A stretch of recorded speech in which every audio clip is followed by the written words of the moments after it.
Hello, welcome back to the channel. Today we're diving right into how to access your archived items in Trello. It's 2025 and Trello has changed quite a bit, but don't worry, I'm here to guide you through the process. First things first, log into your Trello account. This is where all your boards, lists, and archived items reside. It's crucial to remember your login details so you don't lose any important data. Once you're in, find the Show menu button on the top right corner of your screen and click it. This will reveal a drop-down menu.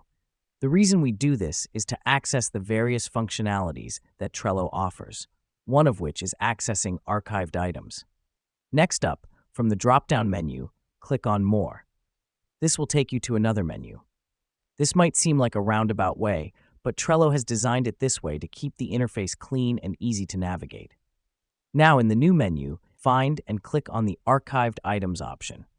This helps us because it directly takes you to a page where all your archived boards, lists, and cards are stored. Finally, you will see a list of your archived items.